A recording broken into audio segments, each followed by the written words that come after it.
You have to be strong enough to push through it, and you will succeed, because that's exactly what happened to me, and I did it, and they can too.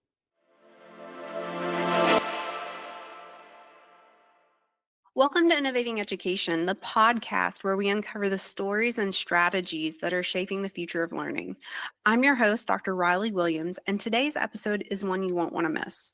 We're joined by a true leader in education, Dr. Sandra Brees, the CEO of School Founders Academy and the visionary leader behind Telesis Center for Learning, a thriving educational institution that she started over 30 years ago.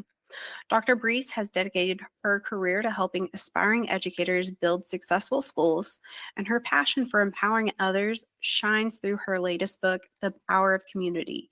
Courage, Compassion, and Collaboration Leads to Success, which she has co-authored. Today, we'll dive into her incredible journey of founding a school, essential tips for school founders, and the impact of community-driven leadership. Plus, we'll explore the lessons that she's learned along the way and how she's helping the next generation of educators make their dreams a reality. Dr. Breece, welcome to Innovating Education. Thank you so much for inviting me to be here. I'm excited about this, and I will do my very, very best to enlighten your listeners. Well, Dr. Breece, starting a school is no small feat by any means, but sustaining and growing it for more than 30 years, that's extraordinary. So I'd like to go back to the beginning. What inspired you to start Telesis Center for Learning? Motherhood. Motherhood inspired me. I had to have one son, and 30 years ago he was just a kid, and he needed help through the very profession that I have inspired to do for almost 50 years now. It's been a long time, but I'm only 39. You know how that works, right? It's true that all that time that I've spent, I feel like I want my own son to aspire to be the best that he can be in my profession, not to be a teacher, but to be a good student, because all teachers start out being good students, right? That's exactly what we want to do. So he was having difficulty, and he, as a third grader, and I promised myself, after trying many, many things with my colleagues and professionals that knew as much as I did about how schools are supposed to work, I wanted my own son to be successful. So I made a promise to myself that by the time he was a seventh grader, I would do something different to enhance his education or provide him an opportunity that I didn't know of at that time. And I never dreamed it would be a starting a school. I never dreamed that at that time. I just knew I wanted to make something different happen. And I gave myself 3 years to think about it. Now, I would never do that today. I would never say to you or to someone else, if you want to start a school, take 3 years off and think about it. No, no, no. But that's what I did, because I didn't have anyone to speak to about it other than my colleagues and my professionals at my school. And that's what I did. But I kept it kind of to myself, trying to decide what would be the right thing to do. And so by 3 years later, I knew that something different big had to change. And my son is a kinesthetic learner. And for your viewers that might not know, kinesthetic learners are students that learn with their hands. They learn best with doing things, projects. In the act of doing is how they learn. And the others that are a much larger population, visual learners, auditory learners, they're out there too. But it's the kinesthetic learner that gets lost in the classroom oftentimes. And because teachers are, most of them are visual learners. Some of them are auditory learners, but very few are kinesthetic learners. And so for that reason, it's difficult for a teacher to embrace the kinesthetic learners in their classroom. And it's oftentimes the child that is teased or bullied. Oftentimes they stand out and they don't fit in. That's where I found myself with my son who's a wonderful kinesthetic learner. He still is a kinesthetic learner as an adult. He still is into doing projects and learning as he's doing it, on the job kind of learning kind of thing. And he's very good at it. So, and ironically, he's grown up to be my technology coordinator and support system, which is I credit him for making so many technological decisions for my school as it grew, because he really is good at that, and he trained himself because he's a kinesthetic learner. That's what they do best. So anyway, that's what motivated me 30 plus years ago to start a school. And at the time I wanted it to be just a school for kinesthetic learners. That's what I wanted it to be. Other kids like him that were struggling, and unnecessarily, because they needed someone to help them learn the way they learn best, with their hands. So that's what I set out to do. And I put a little tiny ad in the newspaper, our local newspaper, excuse me, a little ad, and that ad reached out anonymously, because I was working for the school district, so I didn't want to set off any panic alarms at all. And so I put a little ad in the paper asking if any other mothers out there of middle schoolers had students that were having difficulty. And I put my phone number anonymously in the newspaper, and I got phone calls from parents that had similar situations as I. And when I spoke to them on the phone, I asked them questions involving their child and how their child learned best. And if I determined by those initial questions that they probably have a kinesthetic learner, without confusing them, I said, we need to meet because I think I've got a solution that can help you. And then I told them about my idea, my plan to start a school for kinesthetic learners. And that's how I built my first classroom of only 9 students, and a community of their parents that believed in it as much as I did after I convinced them that this was the way to help a kinesthetic learner. And that's how I started. And that was in 1991 when I opened that school, a private school, because that was the only way in Arizona to open a school other than a public school, a traditional public school. Charter schools hadn't started yet. That was way before, a good 4+ years before they ever started, even back east. And I was way out west. So it was a wonderful thing. And that's how I started, to answer your question, with that class of 9 students. Well, Telesis Center for Learning is now home to 2 tuition-free public charter schools and a thriving preschool. So what do you think has been the key to your school's long-term success? Well, first of all, I had to be flexible. One thing I tell people that are interested in starting a school, or passionate about starting, and I should use that word more often because that's what it takes, is passion. And those that are passionate about starting a school, they have to remember that they are going to bump into things that they probably don't know are out there. For example, I wanted to help kinesthetic learners, but I soon found out, just a short year later, after 1 year of operation with my first initial class of 9 students, that there were others that wanted that help too. And I had parents of visual learners, parents of auditory learners, who called me and said, I want my child in your school. I've heard such good things about it. And then when I asked a few questions, I found out that they were very passionate about having their kid in our school. However, they didn't fit the paradigm that I had made the gateway to get into the school. And so I had to wrestle with that, because remember, I spent 3 years planning it and preparing for it for kinesthetic learners. So I had to be flexible. I had to teach myself that just because my passion was kinesthetic learners, I had to include others and modify my plan so that it can grow. And luckily, I convinced myself that's what I needed to do, and I did it.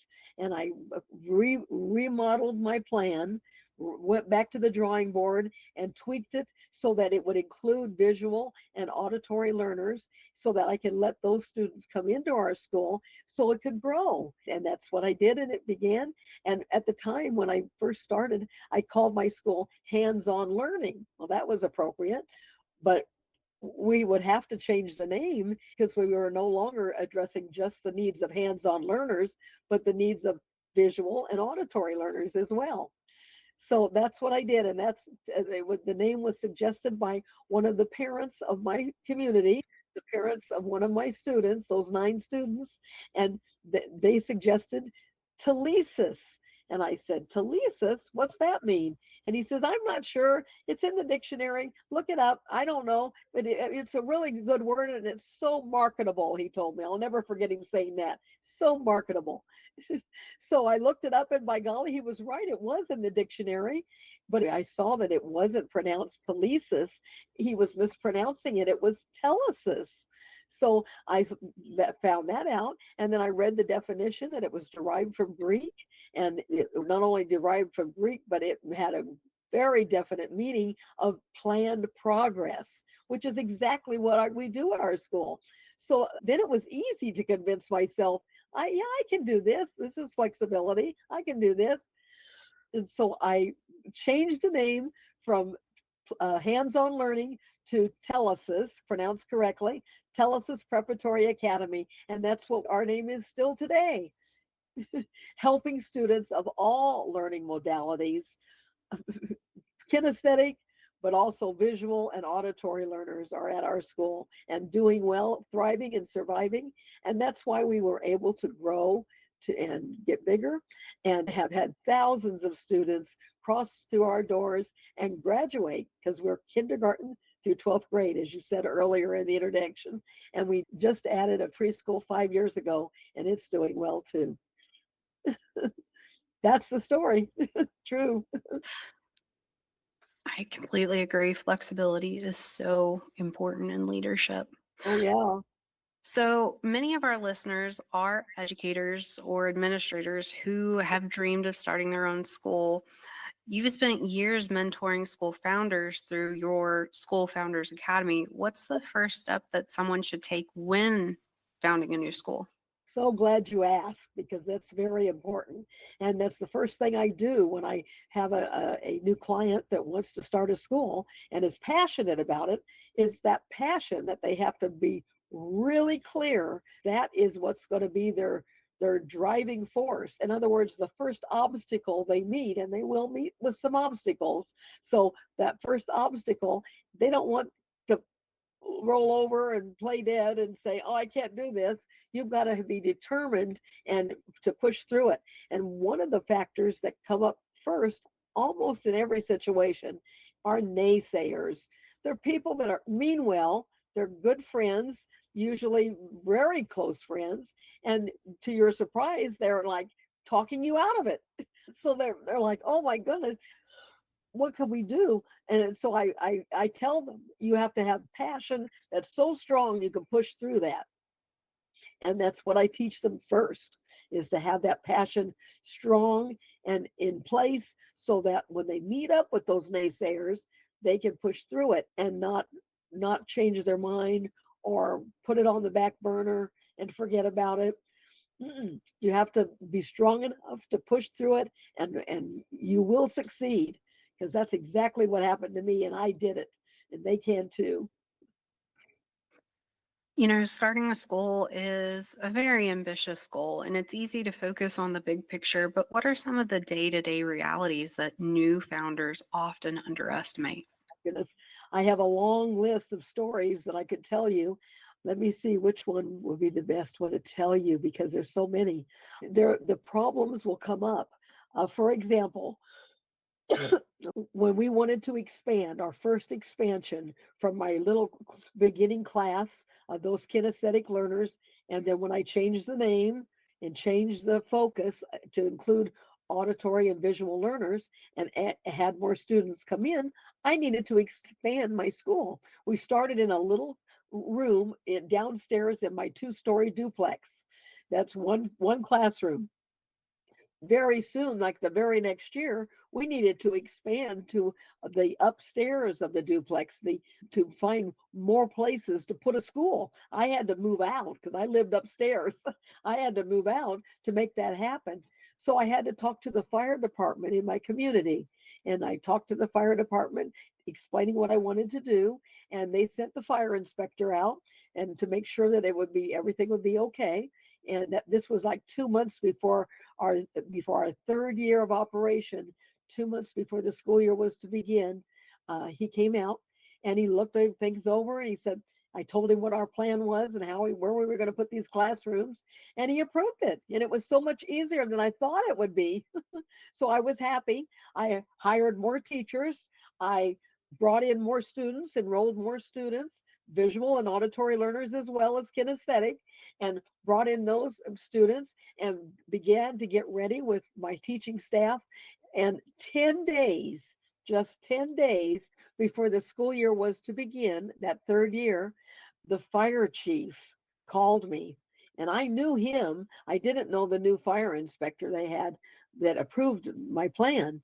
And the fire chief called and he apologized. He apologized to me. He says, we have this new fire inspector and he made a mistake. And I'm so sorry, Sandy. He told me, I feel really badly about this, but you're not going to be able to open until you put not one, but two fire escapes off that second floor.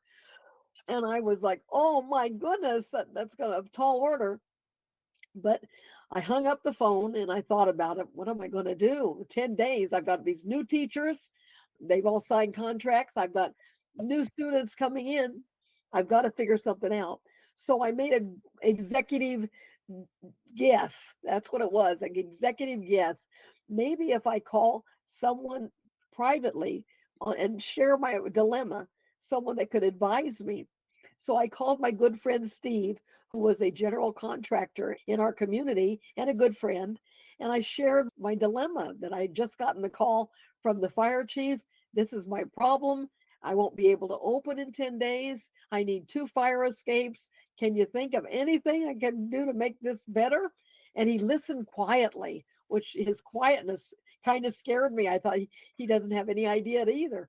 But then he said, let me make some phone calls and I'll call you back. That's what he said. And that's what he did. He took the initiative to find out from a architect that was new to town that I didn't know, that he knew, and to find out if he could count on that architect to approve the blueprints right away so he could get the permit from the city to build those two fire escapes. And then he asked his partner to partner with him in building them fast, day and night, so we could be ready to open in 10 days. And by golly, he did it. He called me back, told me his plan. I said, absolutely, yes, yes. And I watched it all come unfold. It was amazing. He got the permit the very next Monday, and they went to work. And in 7 days, they built two fire escapes all out of the second story floor of my duplex, so that we could have classrooms up there and launch our plan as we expected. And on the opening day of the third year, my parents and students were waiting outside, wondering if school was going to open or not. While I met with the fire department, the fire chief, and that fire inspector that had made the mistake, and he was apologetic too. And they gave me the full stamp of approval on two up to code fire escapes that were all in place, thanks to my friend Steve. And it worked. And they went out the back door, out the fire escape, while the students came in the front door. And the first day of school came off as planned. And I'm so grateful to my community for supporting me in that endeavor.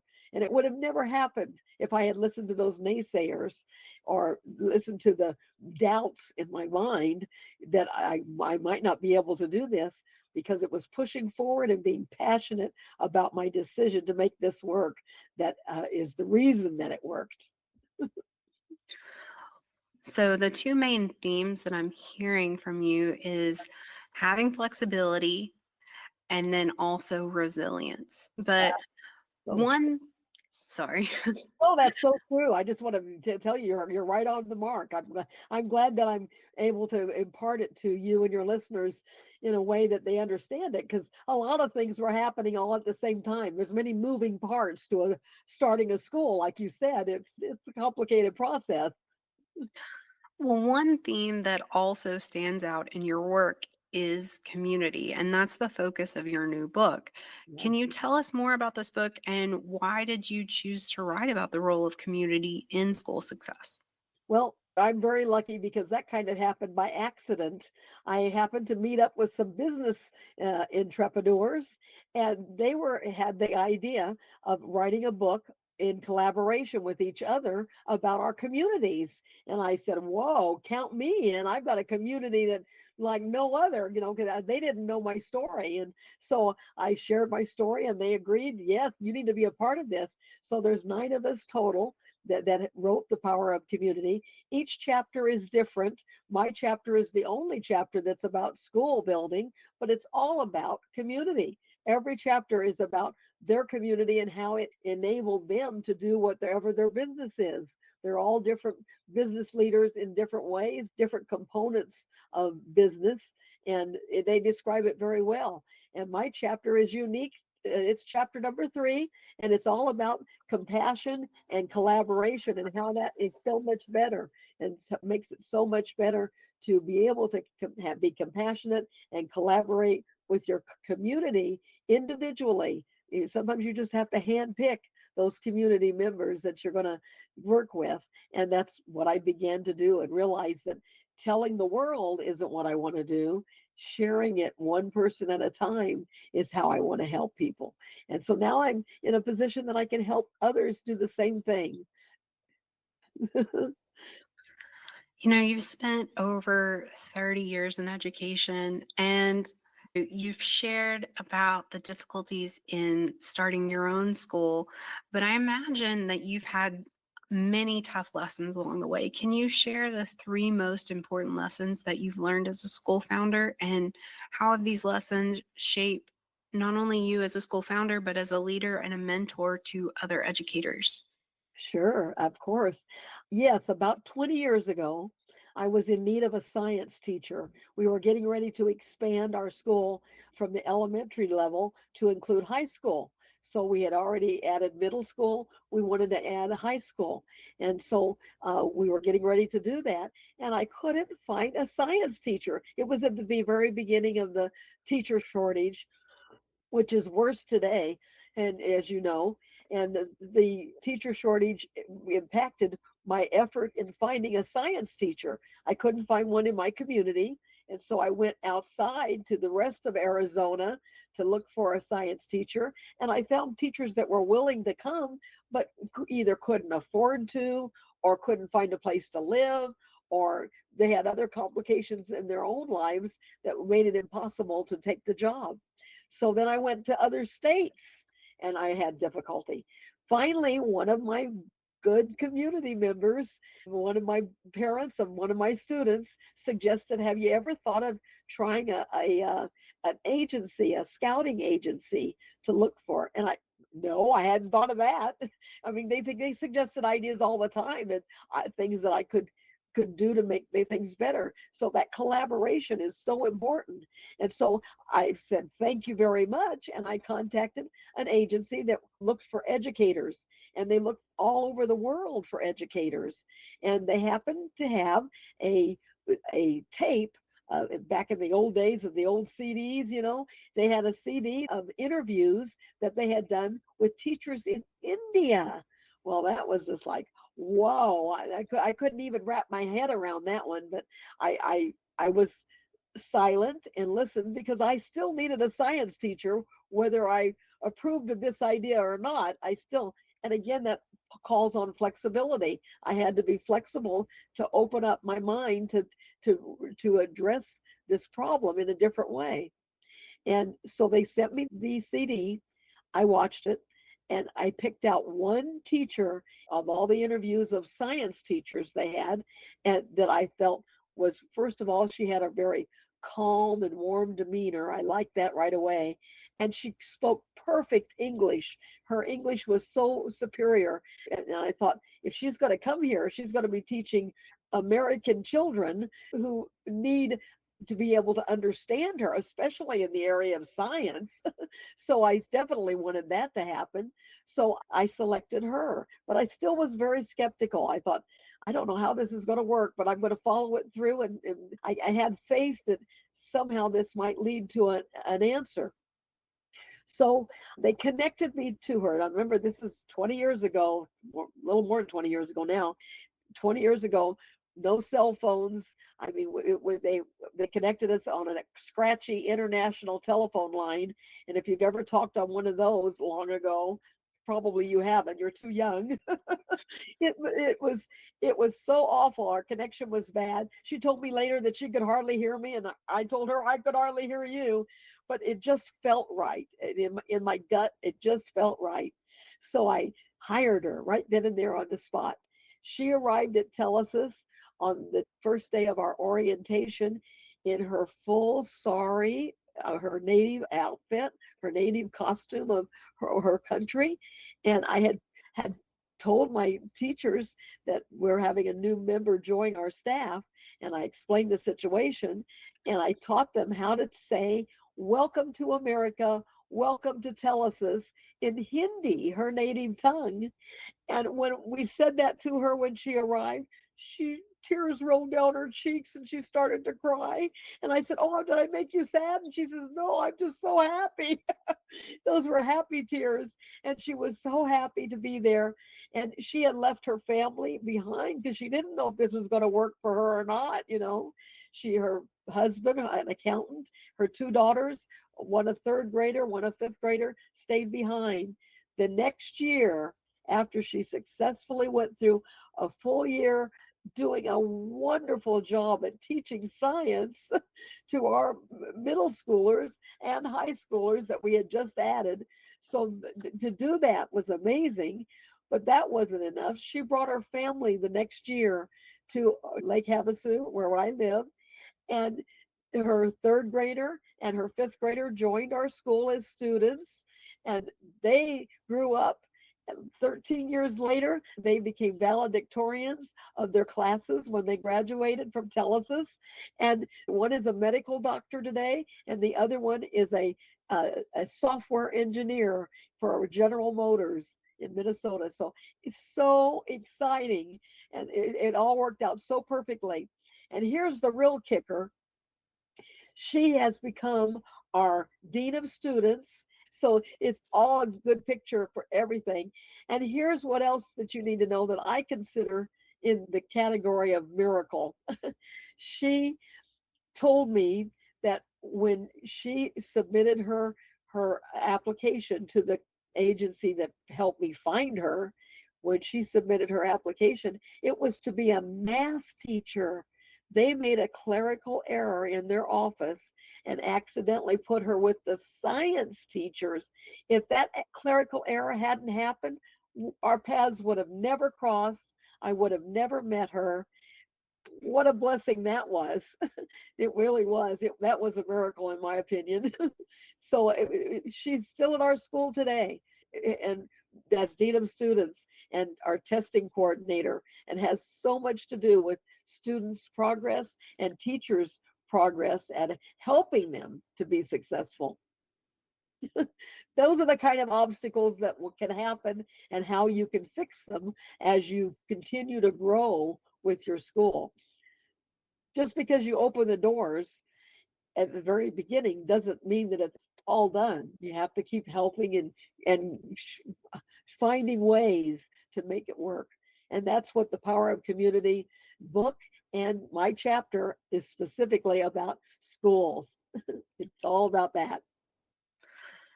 So, if someone listening right now is on the fence about starting a school, what would you say to them? Don't wait 3 years like I did. Don't wait 3 years. Start right away. Call me. I started out with very definite plans, and with a dash of flexibility, I was able to modify it so that it would work. And I can help with that dash of flexibility if they're willing to hear what kind of flexibility is necessary in their situation. It depends on the state and where they live and what kind of school they want, and we can work it out together. That is amazing. I actually feel very encouraged and supported just talking with you. You. So, before we wrap up, how can our listeners connect with you and learn more about School Founders? I have a monthly workshop. They can come to that workshop and hear in more detail about the stories I just shared with you. They can also sign up for a personal, absolutely free of charge. All this is just available, but just for the asking. They can come and we can talk privately together on with Zoom helping us. No matter where they live, I can help them right away in helping them analyze their plans. And then we can put a program forward. I have a 7-week curriculum program, all planned and ready for anyone who's ready to start any school of any kind, anywhere. So I'm putting the ball in their court. All they have to do is throw it back to me. Just throw that ball right back, and we can begin to start to plan and to prepare them for an adventure that is like no other. I can tell you, having lived through it, it is very doable. It's very possible if you have the faith in yourself and in your plan of passionately starting a school that will work in your community. And I can help with the details. That's what I would like to do, and that's what I have done best. And yes, I made some wrong decisions along the way, but I made a lot of right decisions along the way too. And I can share the good, the bad, and the ugly, all of that, so that they are prepared and don't have to do it alone. Dr. Breeze, thank you so much for joining us today. So, for our listeners, if today's episode resonated with you, please be sure to subscribe to Innovating Education so you never miss an episode. If you enjoyed our conversation, please leave us a review and share it with fellow educators and change makers. And for those of you ready to dive into Dr. Breece's book, make sure to grab a copy of The Power of Community on Amazon. I've linked it in the comments. So until next time, keep innovating. Thank you, Riley. Thank you so much.